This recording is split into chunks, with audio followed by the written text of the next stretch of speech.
शिक्षक के व्यक्तिगत मोबाइल फ़ोन का उपयोग करके और उसके पर्सनल डेटा वो 500 रुपये 400 रुपये प्रति महीना चार्ज कराए, अपलोड करे अपनी संपूर्ण जानकारी, समग्र आईडी, आधार नंबर और उसी अकाउंट पर जो अकाउंट उसका बैंकों से जुड़ा हुआ है, वही अकाउंट जिसमें अपनी पत्नी बच्चों के नंबर हैं, वही अकाउंट जो अपने पर्सनल घर पे उपयोग करता है, उसी पर ऐप को डाउनलोड करके और शासन की उपस्थिति दर्ज कराए।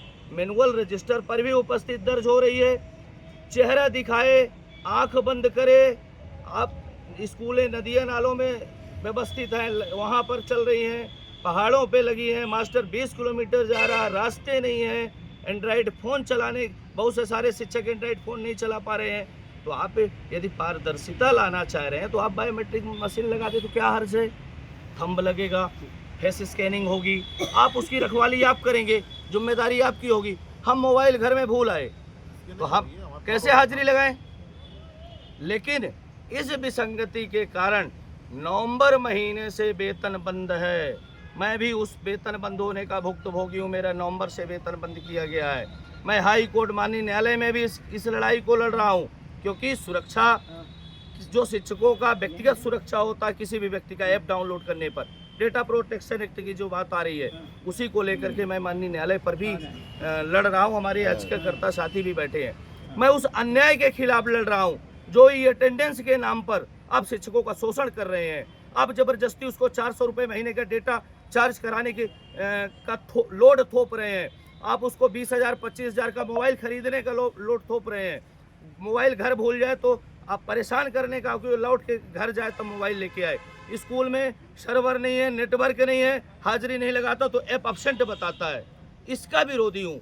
हम डिजिटल के विरोधी नहीं है। हम मांग करते हैं इस मंच के माध्यम से, आज मध्य प्रदेश के 5,000 शिक्षकों को, 5,000 से ऊपर शिक्षकों का वेतन रोका गया है। हम तो सतना जिले से बिलोंग करते हैं। सतना जिले से वेतन रुकने वाले, मैहर से रुकने वाले हमारे वरिष्ठ साथी भी बैठे हुए हैं। नंबर से वेतन रुका गया। ग्वालियर के बैठे हुए हैं। ग्वालियर में नवंबर से रोका गया था, अभी दिया गया। ये मजाक है। हम ड्यूटी करते हैं, स्कूल जाते हैं, मैनुअल रजिस्टर चल रहा, हम वहाँ पे करते हैं, दस्तखत करते हैं। हम वेतन उस परिश्रमिक है जो 30 दिन ड्यूटी करने के बाद हमें प्रदान होता है। आप हमें वेतन से रोकेंगे, जबकि प्रदेश सरकार का एक आदेश 20 जून 2025 से निकला था। यहाँ पे हमारे शिक्षक के एक प्लेटफार्म का हम डेवलपमेंट कर रहे हैं। इससे शिक्षकों को जोड़ेगी। जो शिक्षक है इससे उपस्थिति दर्ज कराना चाहे तो आप दर्ज कराए, उसको प्रोत्साहित करेंगे। लेकिन आपने VC के माध्यम से हर जिलों में जिला कलेक्टर को लगा दिया गया, DO को लगा दिया गया, नोटिस शिक्षकों को लगातार जारी हुई।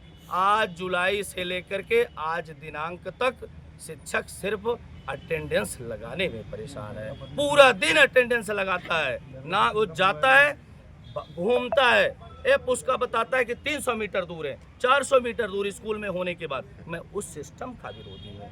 मैं डिजिटल का भी विरोधी नहीं हूँ। मैं पारदर्शिता के विरोधी नहीं हूँ। मैं आज आपके मीडिया के माध्यम से इस धरना प्रदर्शन, आज हम लोग सांकेतिक धरना प्रदर्शन करने आए हैं।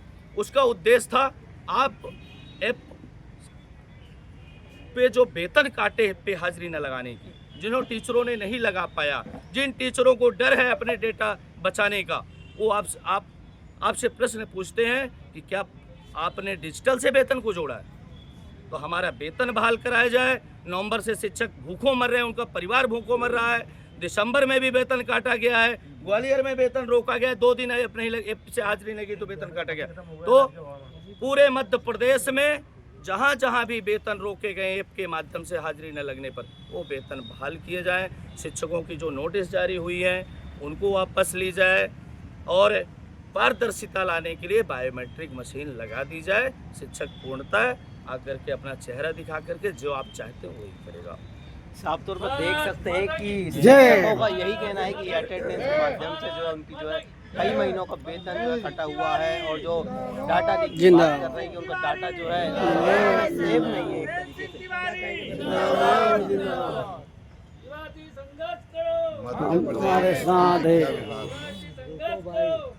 अटेंडेंस का कुठाराघात शिक्षकों के ऊपर किया गया है। यह हर कर्मचारी, श्रम अधिकार कानून जो है वो भी यही कहता है कि जिस व्यक्ति ने श्रम किया है उसको उसका पारिश्रमिक मिलना चाहिए। यह वेतन न होकर के पारिश्रमिक रोकना शिक्षकों के ऊपर कुठाराघात किया गया है सरकार द्वारा। और रहा सवाल ई अटेंडेंस का, तो अटेंडेंस के लिए हमारे पास मैनुअल होता है, पहले भी होता था और आज भी है, और मैनुअल के आधार पर ये हमेशा वेतन आहरण हुआ है, पारिश्रमिक मिला है। उस आधार पर आज जो सांकेतिक धरना NMOPS के अध्यक्ष सत्येंद्र तिवारी जी ने दिया है, उसके लिए मैं पूरी प्रशंसा करता हूं उनकी।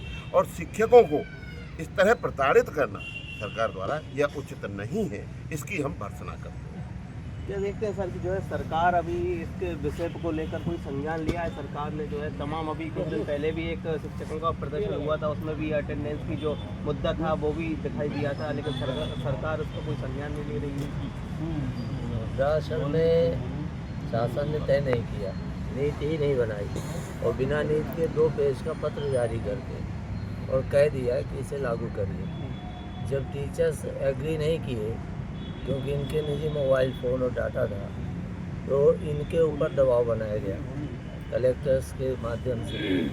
तो 55 ज़िले में 15 ज़िले के कलेक्टर ही वेतन आदि रोके, 40 ज़िले में तो मिल रहा है। तो ये जो विसंगतियाँ हैं ये शासन की जानकारी में है, और शासन हमको बाज़ार बना रहा है। ये जो ऐप है इसके हमको सब्सक्राइबर बना रहा है, बाज़ार बना रहा है, कमाई कर रहा है। तो इस कमाई से ये नाराज़ है। और डाटा सुरक्षा की भी और डाटा सुरक्षा अधिनियम 2023 का नियम 2025 अभी आया है, और उसके अंतर्गत तिवारी जी हाई कोर्ट में लड़ रहे हैं, उनके साथी लड़ रहे हैं। लेकिन डाटा सुरक्षा का इंतज़ाम करने के लिए इन्होंने नियम ही नहीं बनाया। 2 पेज का अगर आप आदेश देखें तो उसमें किसी तरह के नियम नहीं हैं, और आयुक्त को, हमारी जो है माननीय को, अधिकार नहीं है कि शासन से नीति तय न हो और उस नीति के लिए डंडा लेके इनके पीछे कोई पड़े। ये डंडा उचित नहीं है, क्योंकि प्रजातंत्र में हम सब स्वतंत्र नागरिक हैं, हमारे संवैधानिक अधिकार हैं, और उन अधिकारों का हनन किया है यहाँ से अधिकारियों के द्वारा। वेतन रोकना तो निहायत गलत है, पूरे परिवार का है, और ये रोक नहीं सकते, उसके बावजूद रोका है। वेतन काटा नहीं है, रोका है वेतन, ड्रा नहीं करने दे रहे। ये कैसी तानाशाही है?